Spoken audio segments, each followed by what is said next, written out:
Bem-vindos ao Crer para Viver. No episódio passado, mergulhamos num texto de Karl Barth, escrito há mais de 100 anos, num país em ruínas, e perguntamos: o que a fé tem a dizer sobre o poder, sobre a política, sobre o direito de uma religião se associar a uma ideologia política? Foi uma conversa sobre o cristão diante do Estado. Hoje, a conversa muda de escala.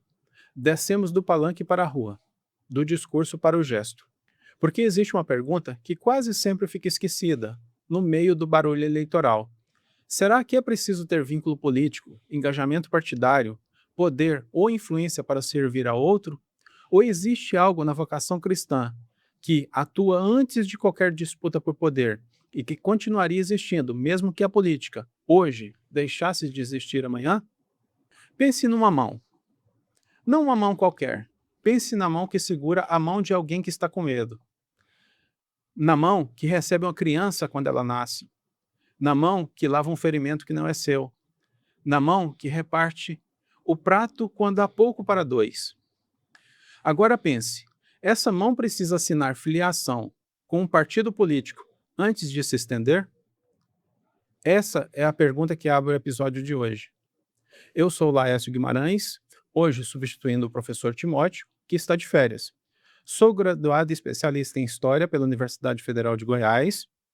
Também possuo formação em Teologia pelo Instituto Superior de Teologia Luterana e profissionalmente trabalho com TI há mais de 30 anos, sendo formado em Sistemas de Informação pelo Instituto Federal de Goiás. Comigo à mesa está o professor Cláudio Ivan de Oliveira. Ele é doutor em Psicologia pela UNB e leciona História e Epistemologia da Psicologia na PUC de Goiás. Além disso, é teólogo pelo Instituto Superior de Teologia Luterana, na linha de pesquisa pastoral e urbanidades. E também está conosco o professor Anderson Cleiton Pires, é sociólogo, filósofo e teólogo. Possui doutorado em Sociologia pela Universidade Federal do Rio Grande do Sul e um segundo doutorado em Teologia, com ênfase em Hermenêutica Bíblica pela Este de São Leopoldo. O texto base de hoje se chama A Metáfora da Mão e a Ética da Inclusão, de autoria do próprio professor Anderson. É um artigo de leitura densa, que transita por Durkheim, Weber, Freud, Hegel, Habermas, Bachelard e, mais uma vez, reencontra Karl Barth, nosso companheiro do episódio anterior, agora citado a propósito de um único gesto, a entrega de si mesmo a um outro, por causa dele mesmo, sem cálculo, sem retorno esperado. O autor toma a mão, esse membro humilde, quase invisível na teologia tradicional, e a transforma em símbolo, a mão que acolhe o recém-nascido, a mão que lava a sujeira que não é sua, a mão que se abre em vez de se fechar em punho. É a partir dessa imagem simples, ele propõe uma proposta incômoda para os dias de hoje. Se a desigualdade social cresce e o medo da violência aumenta nas cidades, se a indiferença ao sofrimento alheio parece se tornar rotina, será que isso não denuncia algo mais profundo? Uma vocação de serviço esquecida, quem sabe? Uma fé que aprendeu a discursar, mas desaprendeu a estender a mão? É essa a jornada de hoje. Vamos perguntar: existe uma vocação para servir que não depende de partido, de poder ou de palanque? E que talvez seja exatamente o que sustenta qualquer engajamento político que vale a pena?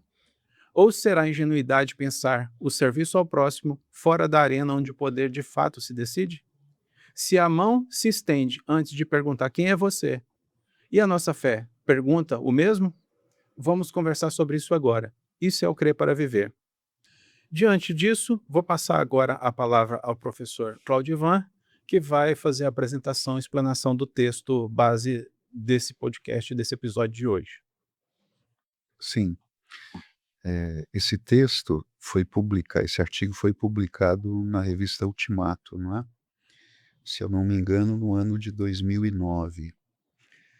Eu acho que ele já tem mais de 100.000 visualizações. Mais de 100.000 visualizações, né? Certo.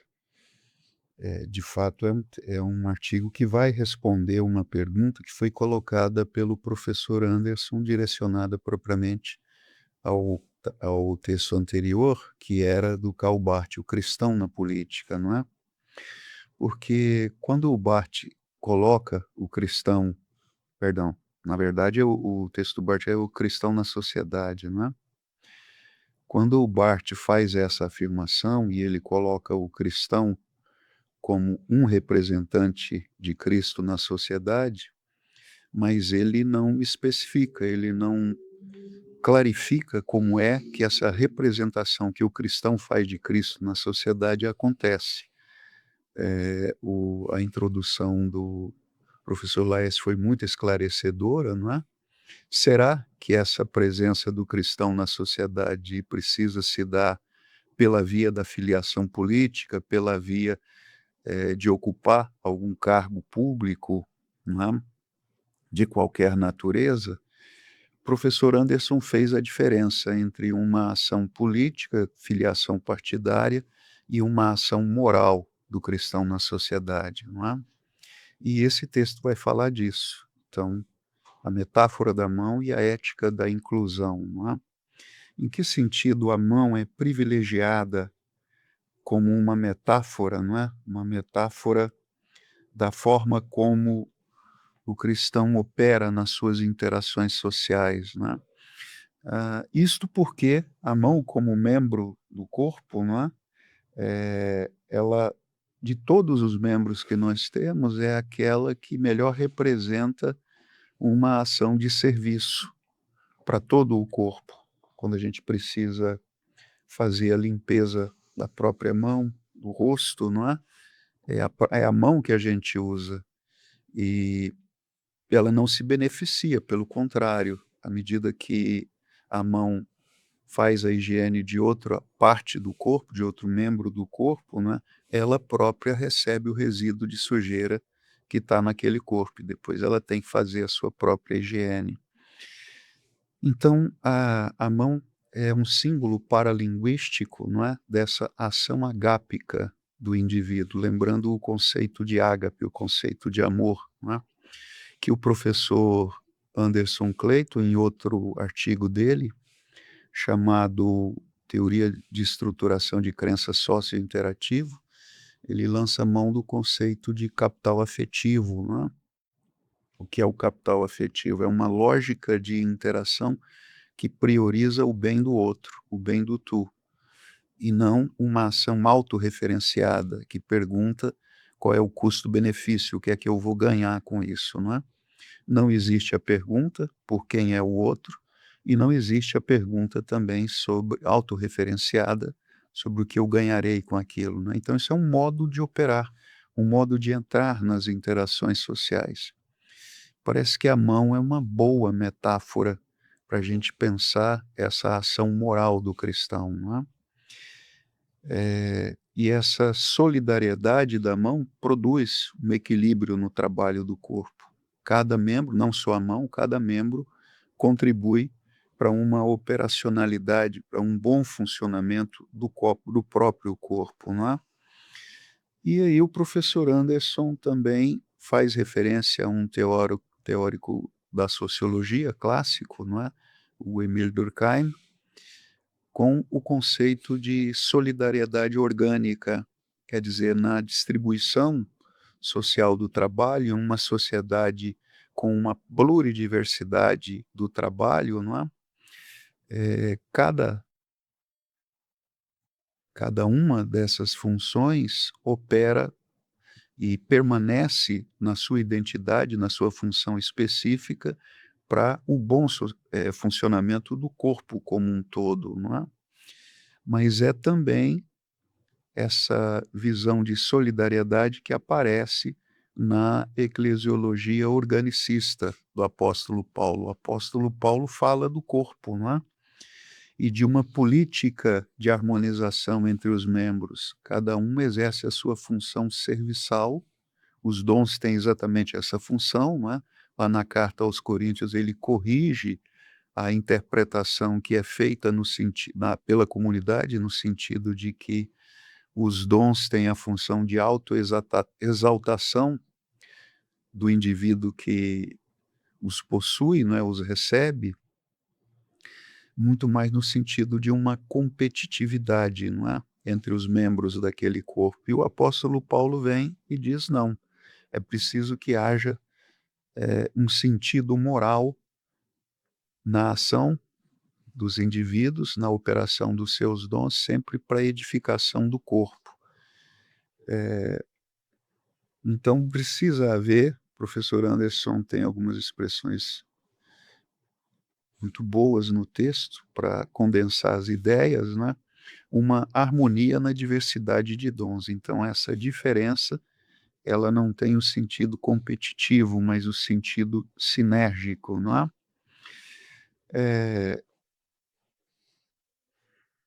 Também um outro conceito que pode ser interessante aqui, que o professor Anderson traz, é o conceito de ação social, na teoria do sociólogo Max Weber, não é? Nessa ação social, nesse encontro do eu com o tu, esse teórico coloca sempre a existência de uma intenção subjetivamente visada. E essa intenção subjetivamente visada é heterorreferenciada, quer dizer, referenciada, direcionada a um outro, e não autorreferenciada.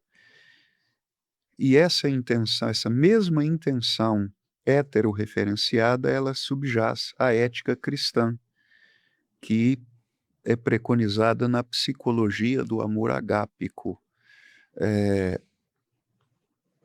Então, como é que se dá a visibilidade da intenção cristã nas suas interações? É uma visibilidade que se dá na ação social desse indivíduo, na atividade social desse indivíduo, não é?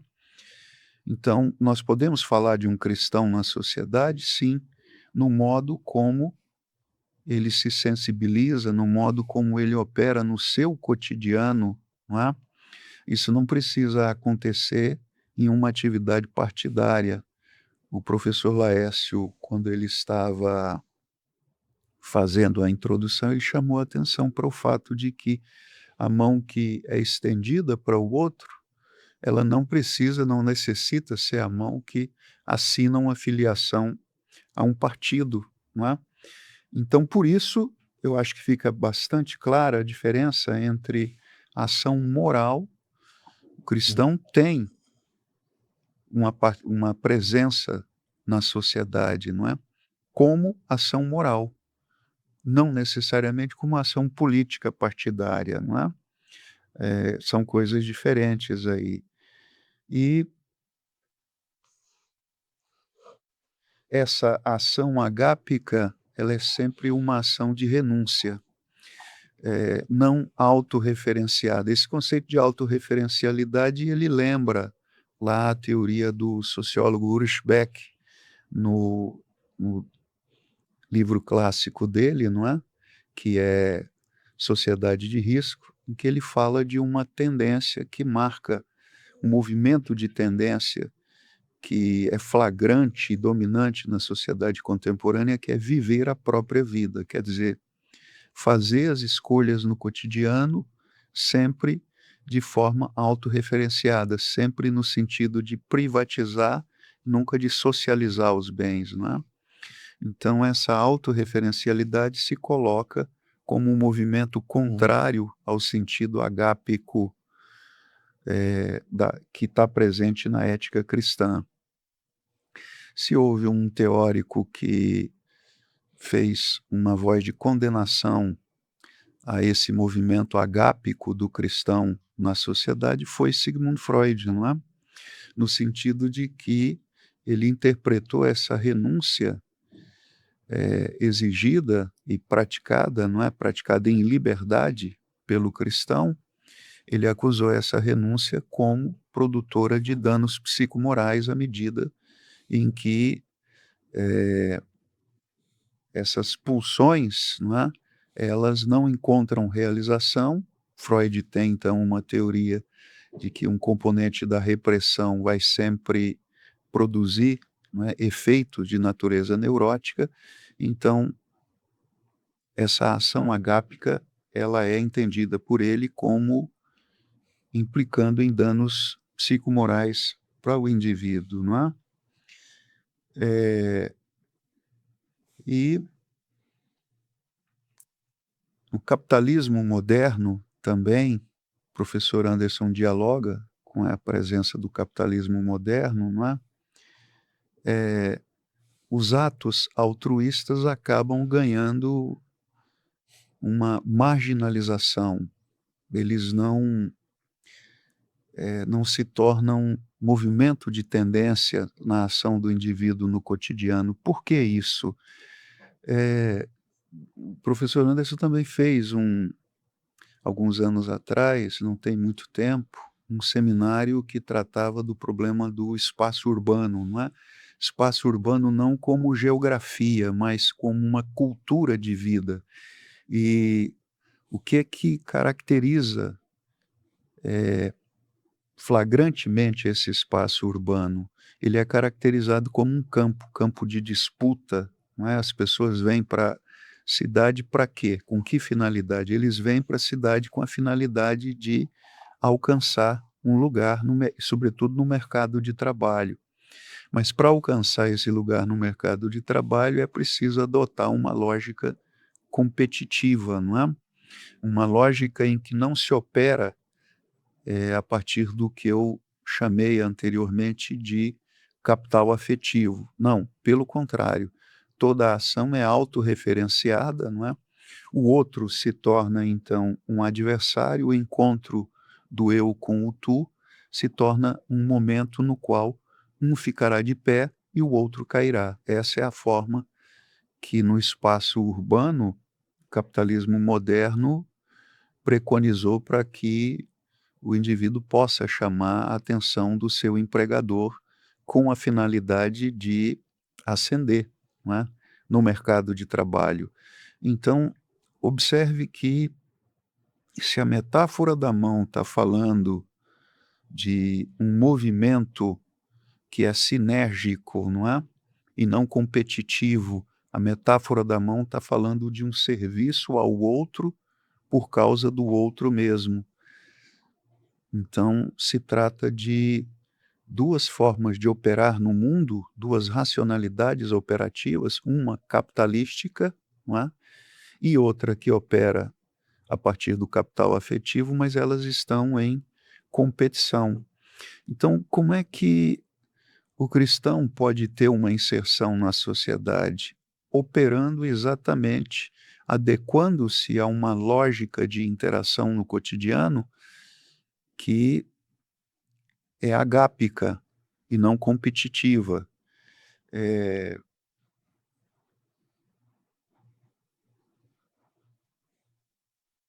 Observe que a metáfora da mão tem, portanto, implicações morais.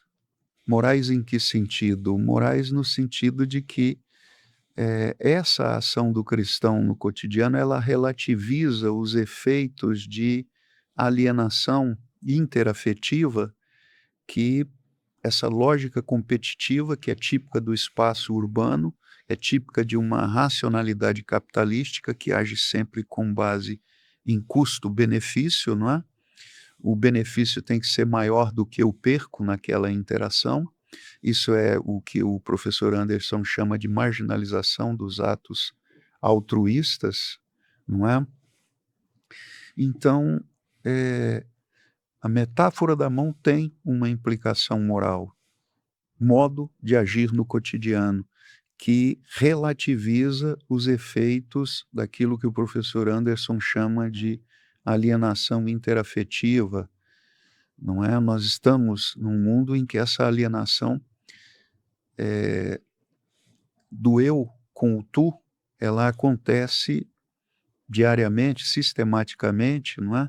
As interações se contingenciam, quer dizer, daqui a pouco a presença do outro se torna um problema para mim. A presença do outro se torna um problema por quê? Porque a lógica competitiva vai alimentando crenças matriciais que operam no sentido de ressentimento e de forma vingativa. Isso está acontecendo não só no mercado de trabalho, mas também no nosso cotidiano familiar. Alienação interafetiva é um fenômeno psicomoral que pode ser entendido, deve ser entendido como uma psicopatologia típica da nossa sociedade, não é? Então, como é que essa ação moral do cristão opera? Exatamente para promover a reconciliação, para promover a reparação de um dano que está sendo feito por um movimento dessa lógica de funcionamento em racionalidade capitalística da sociedade. Observe. Então, a ação do cristão, ela não é para mudar as estruturas da sociedade, mas para reparar os males que essa forma de operação que danifica, que produz alienação interafetiva, está acontecendo nessa sociedade, não é? Por isso a metáfora da mão tem suas implicações teológico-morais, não é? Na dinâmica social da relação entre o eu e o tu. A mão, o membro mais solidário do corpo. Então, mais do que qualquer outro membro, ela funciona como um símbolo paralinguístico que se refere exatamente a esse modo operativo do cristão, não é? Eu repito aqui a afirmação, essa ação resignada do cristão, ela acontece para o outro por causa do outro mesmo, não por qualquer outra razão. Por isso, não autorreferenciada, mas heterorreferenciada, não é? Algum comentário, professor? Não. Nesse Pode momento continuar, não, pode não é? continuar. A mão, então, também nos fala de um fenômeno que foi muito, muito debatido tanto na teologia, não é? Não só na teologia, mas a necessidade, o fenômeno da alteridade, de uma abertura para o outro. E a mão, melhor do que qualquer outro membro do corpo, não é? Ela nos arremete para essa alteridade, para essa abertura para o outro, em uma engenharia da misericórdia que ganha na mão a sua inteligibilidade. Quer dizer, o que é engenharia, não é? Engenharia envolve o planejamento, a construção, e a mão é exatamente isso. Ela é uma metáfora, uma linguagem muito clara para essa ação programada que se realiza em direção ao outro. Portanto, existe um alto prejuízo assumido pelo cristão, assim como há um alto prejuízo assumido pela mão à medida que ela faz essa ação de higiene de outros membros do corpo, né? Ela retém a sujeira em nome de fazer um bem para o outro. Então, tá aí. Eu acho que essa exposição do professor Anderson, ela é muito reveladora. Acho que está sendo difícil para os cristãos no mundo entenderem qual é o sentido moral da ação deles, não é?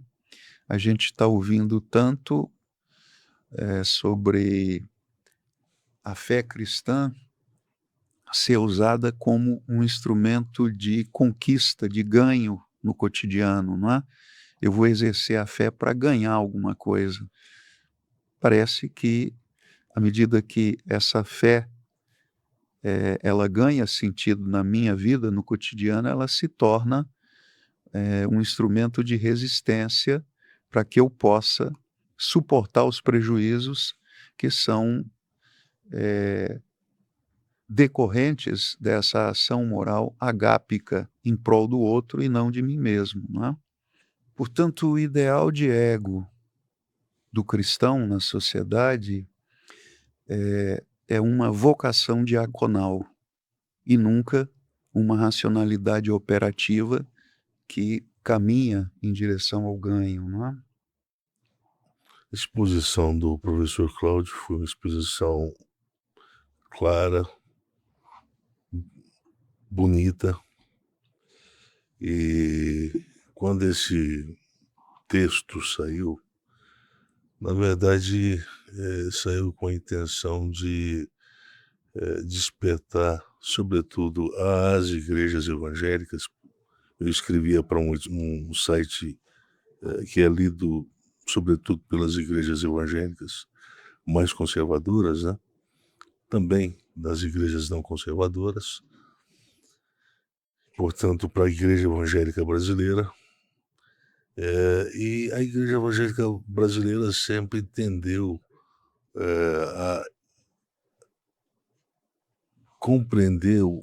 entendeu que a ação, o sentido da ação é sempre um sentido de ação social reparadora. Ação social reparadora de males de natureza sociais, né? Portanto, envolvido a questão da fome, é aquele sociólogo, Betinho, Betinho, o lembro sociólogo dele. da fome, né? Daquele projeto. Então sempre associou o que é uma ação moral. Uma ação moral é uma ação voltada para a caridade, etc. Eu quis ampliar, mostrar que a expressão no grego kalaiagar, fazer as vossas boas obras, né? Essa expressão, ela tem um sentido amplo. Ela repara a fome, mas ela é reparador também. Não de um corpo que sofre de fome, mas de uma alma que sofre de depressão. E portanto, a ação, o conjunto, o uso, a função polissêmica, vou usar essa expressão, a função polissêmica da mão é colocar a mão, suprir a fome do corpo quando ele está com fome, mas atenuar a dor do corpo quando está machucado e ferido. Quem sabe acalentar a cabeça com cafunés, né? Aqueles famosos cafunés, aquelas massagens na cabeça que tiram o estresse, que amortiza um pouco a força da ansiedade. Então, veja bem que a mão, ela tem uma presença multifuncional no seu serviço prestado ao corpo. Então, por isso que eu uso o conceito polissêmico lá em cima. Bem na introdução, eu falo dessa função, desse trabalho plurifuncional, que foi apresentado pela sociologia do trabalho, do Durkheim, né? Bem, depois vem o sentido, né, da ação social. O sentido da ação social que o Max Weber vai usar na sua obra, né, A Economia e Sociedade. Então, lá ele faz uma divisão de 4 sentidos, né, nós temos ação social em relação a isso, aquilo. Não vou falar aqui não, porque eu acho que não é o espaço, eu não vou dar aula de sociologia aqui, né. O problema é que, quando aplicado num texto aqui, esse sentido ele é um sentido que carrega, 2 características importantes. Primeiro, quando a mão serve o outro, ela serve o outro por causa, justificado pela necessidade do outro mesmo. Aí eu faço uma associação desse conceito com o conceito e com a definição que o Barth dá para o conceito de ágape, né. Portanto, a ação agápica é aquela que é representada pelo bom samaritano. É o cara que dá tudo que tem para um desconhecido. Portanto, não visa o retorno. O capitalismo de competição, ele nunca estabelece esse sentido de ação, porque a própria lógica da competição significa autocompensação. Portanto, ela é autorreferente, porque o sujeito depende dela para chegar à mais-valia do capital social, né. Ele precisa ser mais performático do que todos, e para ser mais performático que todos, ele tem que, se doar o mínimo possível para não deixar que o outro se beneficie da sua ajuda e tire algum tipo de vantagem que supere a sua própria performance. Acho que fui claro, né?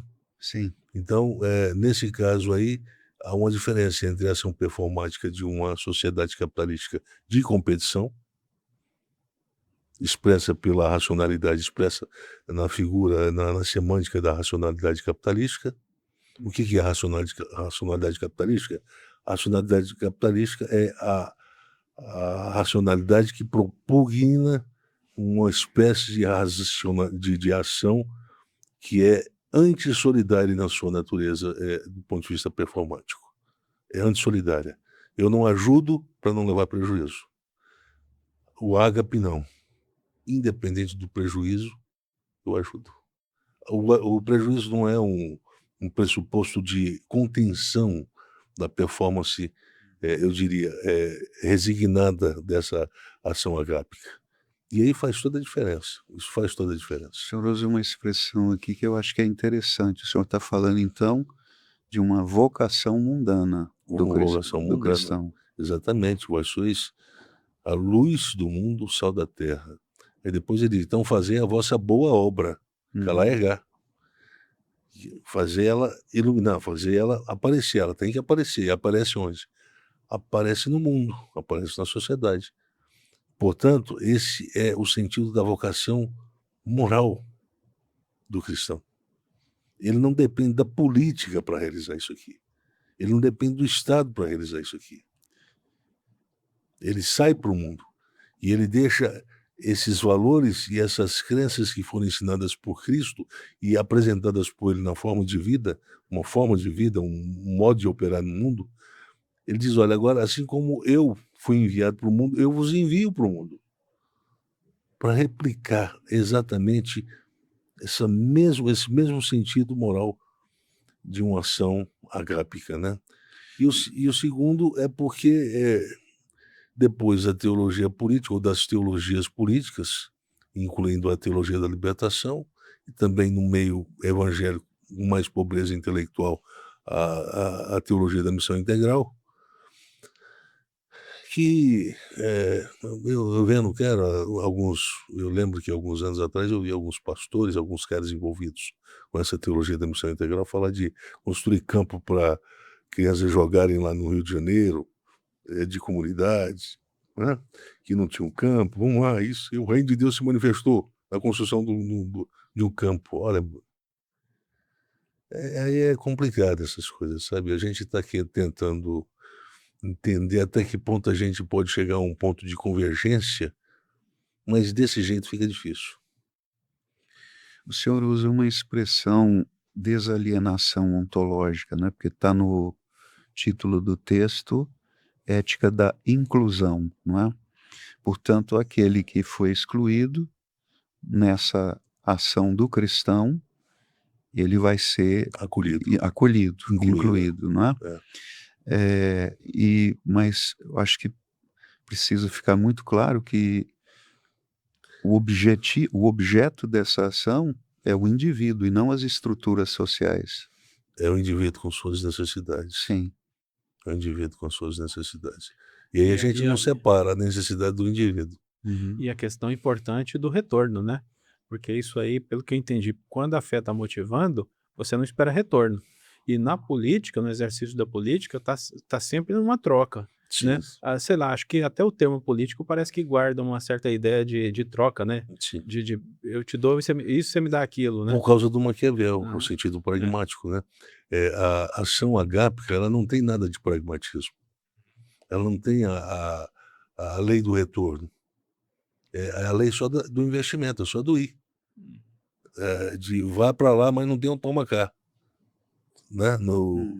O autor lá do Smallville, né? Aqui a gente combina o seguinte, eu faço, mas quero receber. Eu lembro que uma vez eu procurei um político, a gente ia promover um evento de reflexão que era relevante para a comunidade evangélica. Eu fui lá pedir uma doação para a gente alugar, ter como pagar o espaço. Eu disse, bem, a gente pode até conversar sobre isso, mas o que vocês vão dar de retorno para mim? Esse cara nunca mais conseguiu ser. Ele chegou até a ser presidente da Câmara dos Deputados em Goiânia, mas nunca mais conseguiu. Ele era apresentador de uma rádio evangélica e tal, mas usou da política, da rádio evangélica, para se promover, para tirar vantagem. Veja bem, Agape é uma lógica de ação baseada na orientação de valores que não são auto-beneficiadores. Esse é o sentido. Uhum. A representação, bom samaritano. Eu não vou me beneficiar em nada disso que eu estou entregando agora. Agora preste atenção, para quem está nos ouvindo. Isso faz diferença entre o pragmatismo e a ação e o ágape, né? É porque o pragmatismo, veja bem, sempre quando se fala de pragmatismo, associa-se ao conceito de uma ação que se estabelece de mão dupla, dar e receber. A expressão filia, filia, é um conceito criado para a configuração de uma ação, de uma atitude, de uma moralidade baseada nessa arquitetura. Qual arquitetura? Eu ajudo o outro pelos predicados que eu vejo nele, que são atraentes e que de alguma forma podem me beneficiar. Predicados. São os predicados que motivam a minha ação em relação a ele. Predicados. Olha a base. Qual é a doença da litofobia? A ponta da doença da litofobia. Aparece, não é nisso aí? Uhum. O ágape não. Não é o predicado do outro que me aproxima dele. São as necessidades. Há de se separar necessidades de predicados. Porque nos predicados existe o desejo ostensivo de revelar o potencial performático da ação do outro ou da capacidade do outro do ponto de vista da sua projeção social. Então, quando eu estou com ele, eu também me projeto social através da projeção social dele. Então, eu me beneficio disso. O ágape não. Eu não consigo me projetar através da miséria do próximo, da necessidade do próximo. A necessidade do meu próximo não me dá projeção, me dá prejuízo, me dá um custo. É só custo, não existe o benefício nisso aí. Aí o bom samaritano chega, olha, acolhe e faz o que for preciso, e o que passar disso que eu estou te dando, me vale que depois eu vou te ressarcir. Mas é um estrangeiro, um cara que ele viu caído, não tem relação de afeto, não tem sentimento, não tem emoção, não tem nada. É isso que é o ágape. Você não precisa falar assim, é meu irmão, é um grande amigo. Você não precisa sentir emoção, dó, coitado, para ir em direção a ele. Tem uma coisa interessante que eu percebi agora, o outro era judeu. Então, assim, era quase provável, né, que ele não ia receber nada. Não, Porque os samaritanos e os judeus não o conversavam. problema é que os judeus aparecem dos personagens. Nesse que está semi-morto, não aparece exatamente a etnia dele. Uhum. Ele é simplesmente um itinerante, Uhum. que foi pego, ele poderia ser judeu para também, mas a identidade étnica dele não aparece. Uhum. A identidade geopolítica dele não aparece. Aparece dos que Aparece passam. dos que passam, dos os que levitas, passam. os sacerdotes, fala assim, esses aí, ó, os que se acham poderosos, que têm capital social, que se acham os tais, que se aproximam dos outros para se projetarem através dos outros. Aí vem um bom samaritano, é o cara que não está preocupado em projeção social, é o cara que não está preocupado com capital social, com prestígio, com nada. E ele pega tudo que tem e faz esse investimento para o nada. É a bolsa de valor que gera total prejuízo. Ele faz o investimento. Aí Jesus disse, esse é que ama o próximo.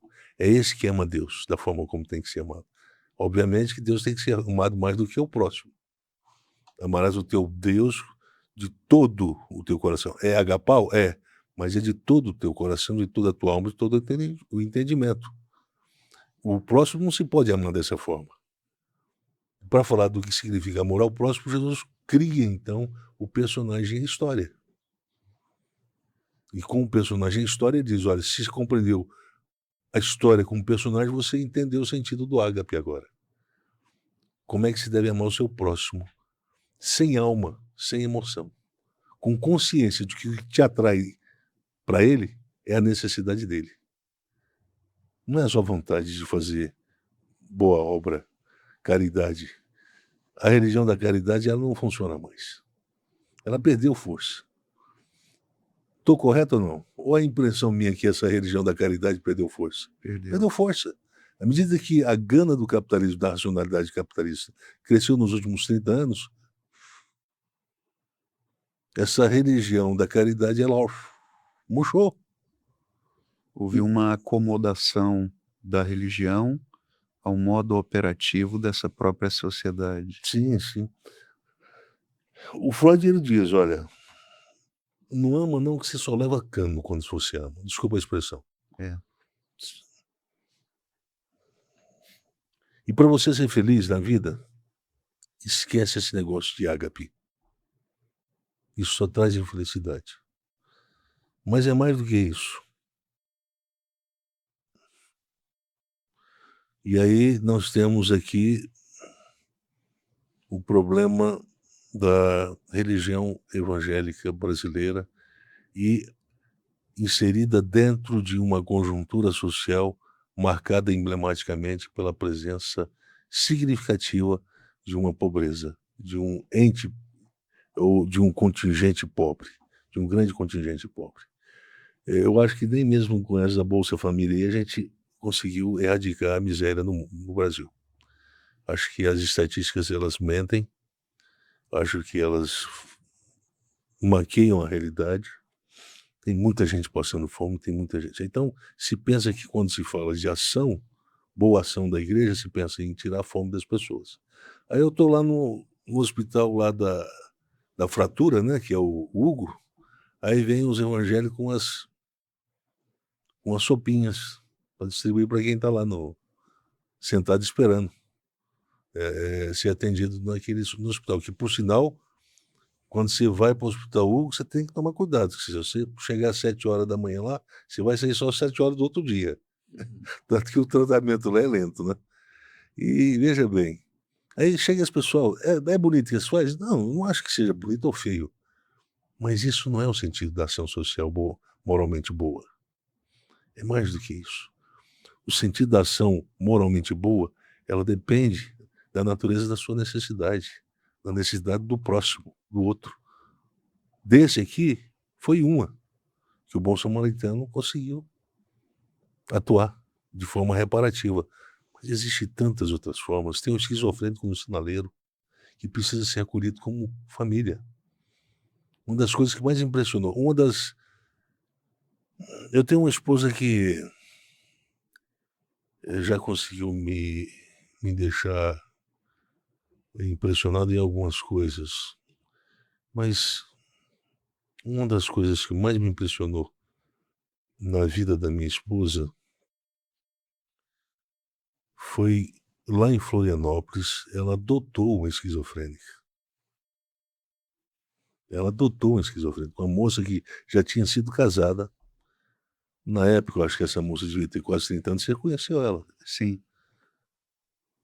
Ela morava na rua, ela dormia no chão todo dia. Ela ia para um lugarzinho no chão lá dentro da universidade e dormia. Foi estuprada várias vezes na rua. E a Cristina olhou para aquela menina com um sentido agápico. Quando chegava de manhã, ela falava assim: Cristina, eu estou com fome. Eu falei: não, mas espera um pouquinho, porque ainda não vendi nada para a gente comprar comida, não. Eu falei assim: não, você tem cartão, me empresta seu cartão e que eu vou lá e compro. Ela era esperta, né? Aí a Cristina ria e falou assim: então tá, eu vou lá com você. E comprava no cartão, crédito, né? Fazia dívida para alimentar a menina. E assim foi, ela tratou, ela cuidou, foi atrás da família, até conseguir reinserir essa menina dentro da família para receber amor, que mais do que necessidade de pão ela tinha necessidade de afeto. E essa é a principal necessidade que Jesus diz para o cristão suprir. Você não vai na política, você não precisa ir na política para suprir essa fome de afeto nos outros. Pela madrugada. E quais são as transformações estruturais que a igreja precisa apresentar para que o Estado entre em cena, a política entre em cena, para arrumar a sociedade? Isso deu certo em algum país até hoje? A Suíça é um modelo de Estado, de geopolítica, de Estado-nação perfeito. É um Estado, é uma nação interessante. É um dos países mais ricos do mundo, é um dos países mais organizados do mundo. Mas pode saber que lá tem problema também. Então a igreja evangélica fica assim, bem, precisamos atuar, né? O que é que o Moltmann diz é o seguinte, Jürgen Moltmann, autor da Teologia da Esperança, né? É uma obra de 1967 ou 65, não sei. Eu acho que foi de 67 que ela foi traduzida para o português de Portugal. E ela é contemporânea. Parece que não foi lida pelo Barth, parece. Ou se foi lida, não foi muito bem comentada pelo Barth, né? Eu acho que havia um pouco de ressentimento do Moltmann em relação ao Barth, também por isso, né? Porque acho que ele queria um reconhecimento e o Barth não deu o reconhecimento que ele queria. Mas é um teórico importante, o Jürgen Moltmann.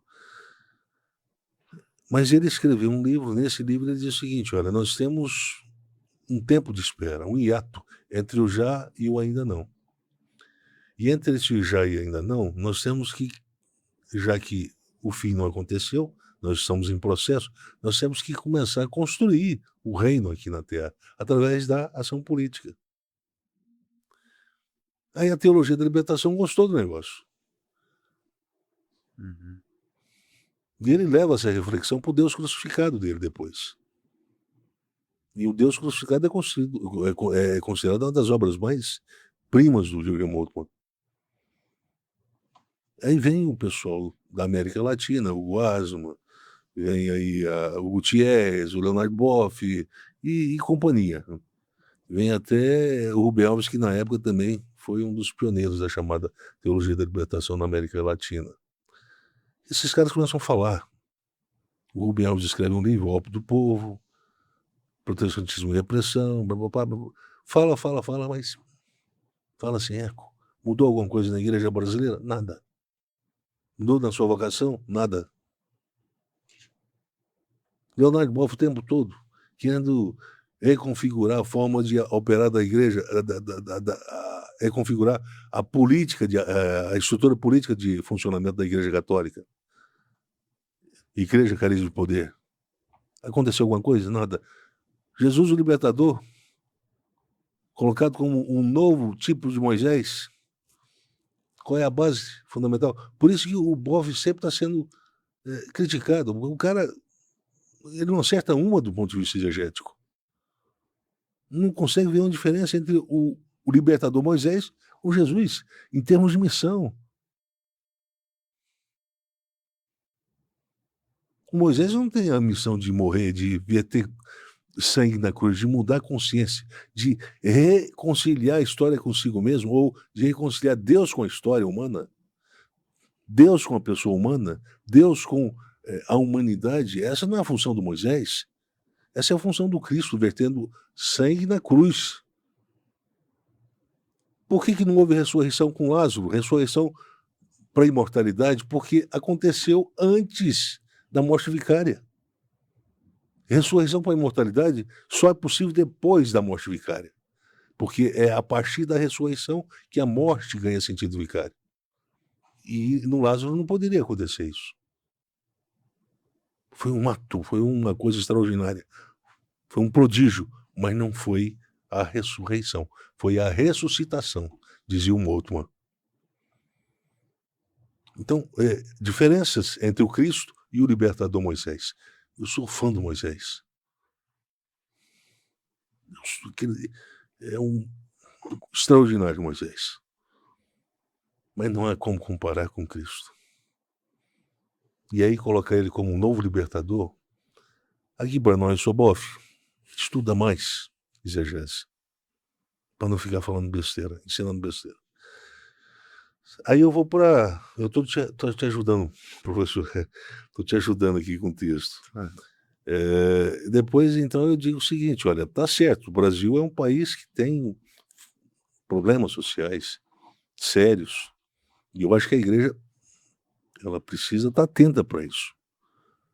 Mas a transformação não vem através da política, vem através da ação com sentido moral que nasce do conceito operacional, que nasce da vontade política do agapau, do ágape. Vontade política. Não tem nada a ver com ação política. É política por quê? Porque transforma. Quando eu aplico o sentido moral da minha ação em direção a um semi-morto, eu tenho essa minha ação, eu tenho o poder de mudar a vida dele, a condição de vida que ele está.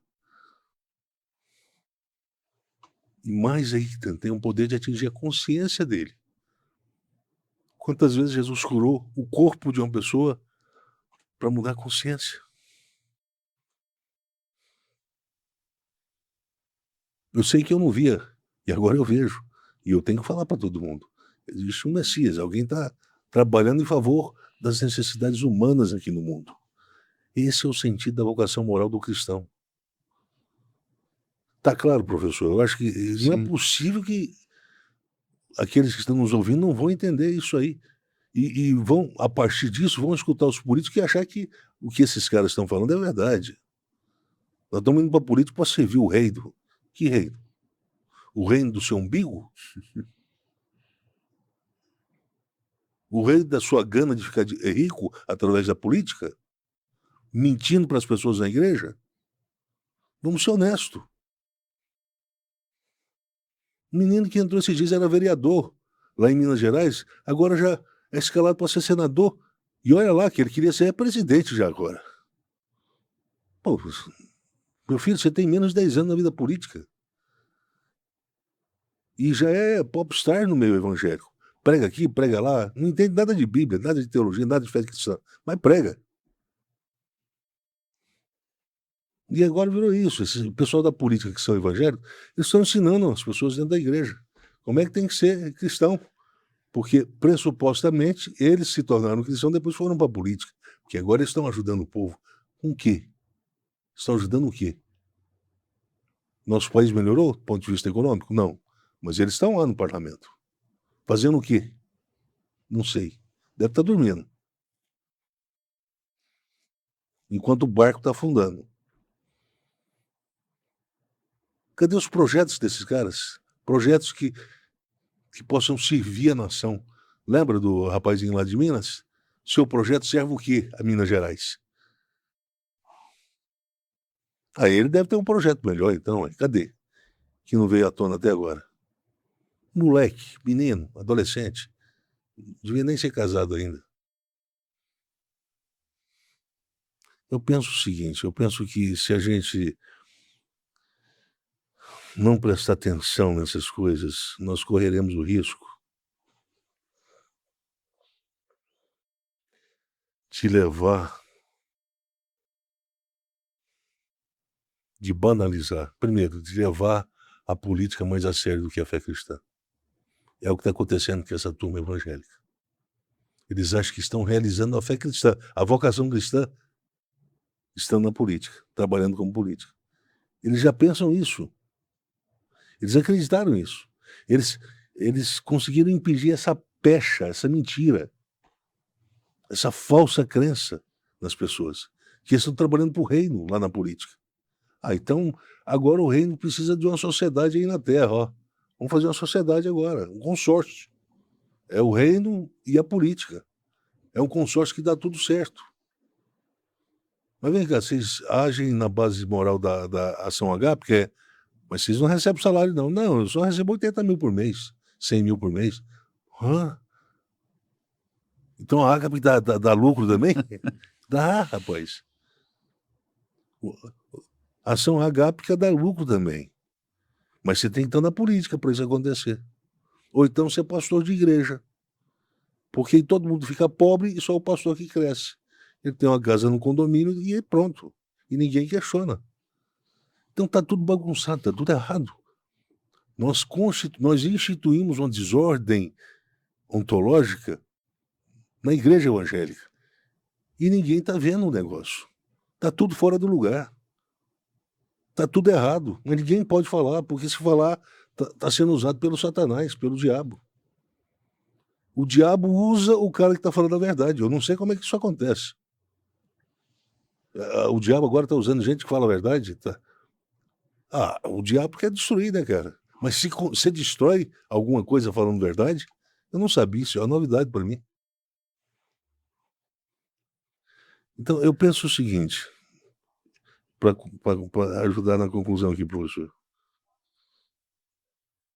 Vai lá. Quando eu uso o conceito de desalienação, eu uso no sentido de reagregação. Alienar ontologicamente significa estabelecer um hiato entre o agora, que é contingente e vazio, prende necessidade, é o momento da necessidade, é o momento entre a junção inalienável da minha necessidade comigo, e portanto eu não me aparto dela, e a partir dela eu vou estar sempre em condição de déficit ontológico, e o futuro, onde há a promessa de redenção. Mas ele nunca chega, ele é utopia. Utopia é isso. Então, sabe aquela coisa aquela luz que você sempre, quanto mais se aproxima dela, mais ela se distancia? Quer dizer, você nunca vai atravessar essa... quando aproxima, anda, mas nunca chega lá. Isso é utopia. É o burro com a cenourinha amarrada na frente, né? Ele vai Pois é. rodando e nunca alcança a Pois cenoura. é. Então, se trabalhou, esse é o conceito. Ernest Bloch, que foi o principal teórico com o qual o Moltmann dialogou na sua obra Teologia da Esperança. Ele pega a filosofia da esperança, os 3 volumes, lê quando ele está preso, quando ele está exilado praticamente, né, lá na Segunda Grande Guerra, e ele acha sentido. Ele vê, olha, está aí, ó, um cara que pode dialogar com a fé cristã. É só o Moltmann que viu isso. É só o Moltmann. Eu acho que ele não entendeu muito bem a fé cristã. E também não entendeu muito bem o Bloch, a filosofia da esperança do Bloch. Ele faz uma misturinha. Mas eu gosto do Moltmann. Ele foi o cara que, um dos teóricos que eu mais li. No entanto, disse bem um professor, precisamos proclamar nossa independência dos intelectuais de fora. Porque eles erraram demais e a gente não precisa errar tanto. Eles viram de menos a fé cristã. Eles se encantaram demais, porque a partir do século XVIII houve uma produção literária no mundo ocidental incrível. Isso na filosofia e etc, etc, etc. E a fé cristã conseguiu chamar isso tudo para o diálogo.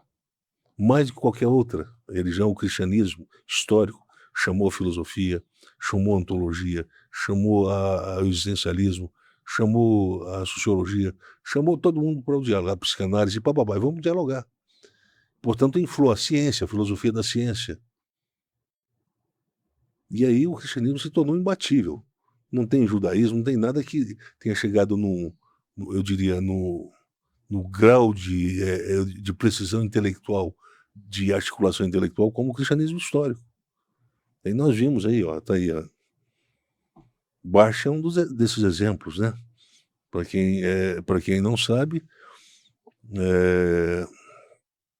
Barth era lido por intelectuais, até mesmo ateus. Tinha curiosidade de ler o Barth, filósofos ateus, né? E tinham curiosidade de ler o Barth, porque o Barth era realmente um cara que produziu, foi o grande vulto, né? Foi o maior pensador do século XX, ou talvez de toda a Idade Moderna, né? Quando eu falo de ethos capitalista, eu estou falando de um modo natural de operar dessa racionalidade, que privatiza sempre o sentido da ação. Privatiza, ou seja, traz para alto benefício. Quando eu falo de vocação na fé, ou vocação da fé, ou vocação da fé, ou da política da fé cristã, e aí eu estou separando isso de política, propriamente, de ação política, no sentido profano, é de exatamente fazer essa projeção da não vantagem, do não lucro. Porque aí eu consigo preservar o indivíduo na sua integralidade. Eu consigo preservar ele sendo saciado de 2 fomes. A fome do corpo, a fome da beleza moral, fome moral. É a dignidade. Portanto, quando Jesus chega para a adúltera e diz, vai e não peques mais, o que ele está dizendo ali? Você vai deixar de ser humana? Você acha que Jesus está dizendo isso? Porque como é que a gente pode viver sem pecar mais? Isso é possível? Problema de tradução. A tradução tem que ser sempre uma tradução com sentido teológico. Tem sentido lógico também, né? Então é o seguinte. Sabe quem Deus escolheu para ser rei de Israel? Sabe quem?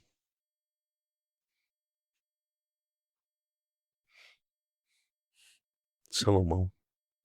Quem era Salomão? Filho fora do casamento de Davi com Batseba. É esse cara que Deus escolhe para ser rei de Israel. Quem é o Messias?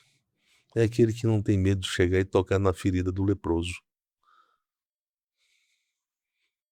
Porque ele não está tentando se preservar do outro enquanto o outro se aproxima. Ele não está tentando fazer vista grossa à necessidade do outro enquanto o outro chega perto. E esse que é o problema.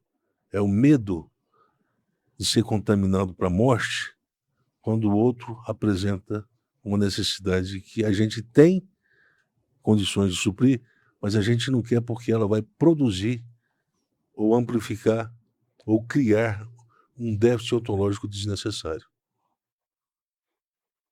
Eu vou ter que mexer na minha poupança. Eu vou ter que tirar um pouquinho de dinheiro aqui, não vou entrar no gasto de 200 mil que eu queria. Eu tenho um de 130 hoje, está querendo aumentar a meta do valor de carro de 170, 200 mil, uma coisa assim baratinha, que todo bom cristão pode ter. Vai lá ver o carro do político, do evangélico que virou político, vai ver se é um carro fraco. Então tudo isso tem que ser repensado, e quando eu falo de metáfora da mão, eu estou dizendo o seguinte, a mão é aquela que vive o sentido mais pleno da vocação cristã, que é o sentido diaconal. E aí eu fecho o raciocínio. O que marca e que define o perfil do cristão no mundo é a vontade de servir, é a sua disposição etológica, não civilizada. Civilização cria um modo de agir, o ethos não, é um modo natural, é o modo natural dela agir, dela se apresentar no mundo. Essa disposição de servir com a mão, não cansa. Ela tem que coçar aqui, tem que botar comida na boquinha, o machucado está doendo, ela tem que ir lá colher um pouquinho, o tempo todo. Ela é incansável, é extraordinária. E aí Jesus diz, olha, é isso aí. Então é com a mão que ele é pregado na cruz, para demonstrar que essa mão com os braços abertos representa acolhimento, reconciliação de todos. Quem são esses todos? Os que têm necessidade. Não são os que têm bons predicados, que têm alto capital social. São os que têm necessidade. Mas para aí, você vai me dizer que a fé cristã trabalha com esse peso deficitário todo? É sim. Estou querendo dizer, é isso aí mesmo. O peso do pecado é esse. Se a gente tivesse entendido a fé cristã, provavelmente nós teríamos uma sociedade mais cristiânica, não cristianizada, cristiânica, mas parecida com Cristo. E aí eu teria razões para explicar por que sim. O Bage diz que não, nós somos pequenos cristos. Mas o que significa então carregar Cristo com a gente na sociedade? Me fala, Bage. Porque se não falar, a gente não sabe como praticar. A gente não tem um referencial para fazer e reproduzir. O Paulo diz, olha, eu faço, eu reproduzo, eu imito a Cristo, o que ele fez eu faço. Mas eu tenho o Cristo como minha referência de ação. Agora não adianta eu falar como baixo, olha, Eu sou representante de Cristo. Para fazer o quê? Para mostrar o quê?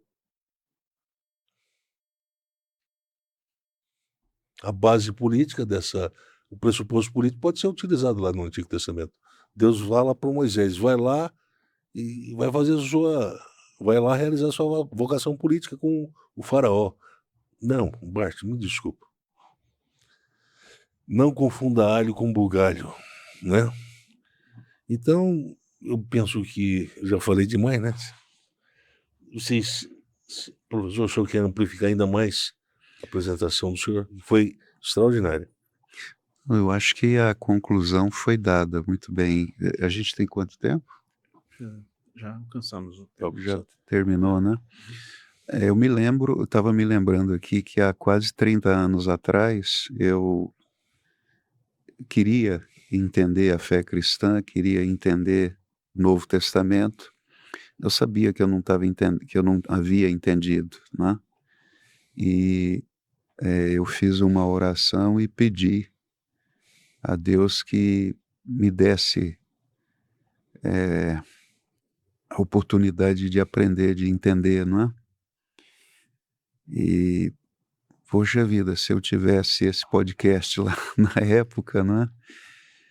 E fico feliz pelas pessoas que hoje não vão precisar passar, se quiserem, não vão precisar passar pelo que eu passei, não é? Ter que esperar tanto tempo e acho que o que está acontecendo aqui é o que eu queria ter tido lá atrás. Então, nós estamos tentando tirar os peixes que estão agonizando, né? Estão querendo viver, mas estão nas águas amarelas, né? As águas impuras, sem oxigênio. Tomara que eu não esteja falando das igrejas evangélicas.